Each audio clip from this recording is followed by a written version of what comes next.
국민의힘 새 비대위원장 후보가 오늘 오후에 발표됩니다. 민주당은 김건희 여사에 대한 특검법 발의를 예고했습니다. 국회 취재기자 연결합니다. 엄윤주 기자. 네, 국회입니다. 네, 국민의힘 새 비대위원장 후보가 오늘 오후에 발표되는 겁니까? 네, 전날 선수별 의원 간담회를 마친 뒤 의원들로부터 인선 권한을 일임받은 권성동 원내대표는 오늘 새 비대위원장을 공개할 예정입니다. 전날 물망에 오른 후보가 3명 정도라고 했는데요. 권 원내대표는 오늘 아침 회의를 마친 뒤 기자들과 만나 어제 포항 태풍 피해 현장을 다녀오느라 후보들에게 연락할 수 없는 상황이었다며 오늘 중 직간접적인 방법으로 접촉해 의사를 타진하겠다고 말했습니다. 그러면서 빠르면 오후 예정된 의원총회에서 최종 비대위원장 후보를 발표하겠다고도 덧붙였습니다. 지금까지 원내 인사보다는 외부 인사에 조금 더 무게가 실리는 가운데 민주당 출신 호남 4선 박주선 전 국회 부의장과 김병준 전 자유한국당 비대위원장이 함께 하마평에 오르고 있습니다. 예정대로 오늘 새 비대위원장 후보가 발표되고 내일 전국위원회에서 임명안이 의결되면 공언했던 대로 추석 전 새 비대위 출범이 본격화됩니다. 하지만 이준석 대표가 새 비대위가 출범하면 곧바로 가처분 신청을 한다고 예고한 만큼 순항할 수 있을지는 미지수입니다. 네, 민주당은 김건희 여사에 대한 공세를 높이고 있네요.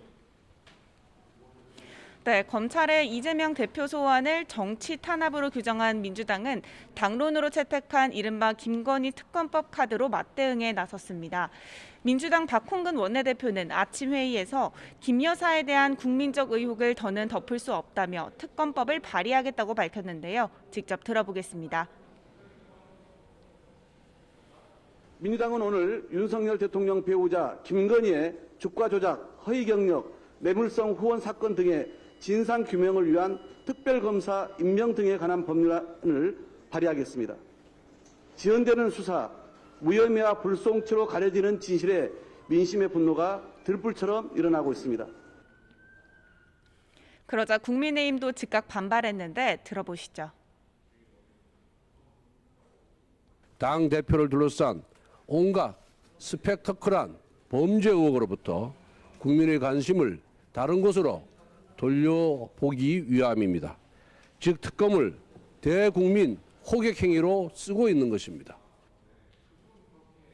특검과 별도로 민주당은 나토 순방 당시 김건희 여사가 착용했던 목걸이가 공직자 재산 신고에서 누락됐다는 의혹과 관련해 윤석열 대통령을 상대로 추가 고발장을 제출할 예정인데 정기 국회가 시작되자마자 여야의 강대강 대치는 가팔라지고 있습니다. 이런 가운데 이재명 대표는 태풍 11호 흰남노의 피해가 컸던 포항 지역을 방문해 주민들과 함께 피해 대책 등을 협의했습니다. 자신에 대한 검찰 수사 등과 거리를 두며 추석을 앞두고 민생 행보에 집중하는 모습입니다. 네, 오늘 국회에서 본회의도 있죠. 주요 법안이 어떤 게 있습니까? 네, 일시적 2주택자와 고령자와 장기 보유 1주택자의 세금 부담을 줄여주는 종합부동산세 개정안이 국회 본회의에서 처리됩니다. 전날 국회 법제사법위원회 문턱을 넘은 개정안이 오늘 본회의까지 통과하면 11월 고지되는 올해 종부세 납부분부터 적용되는데요. 다만 정부와 국민의힘이 종부세 개정안과 함께 추진했던 조세특례 제한법 일부 개정 법률안은 여전히 절충안이 마련되지 않아 처리가 무산됐습니다. 지금까지 국회에서 YTN 엄윤주입니다.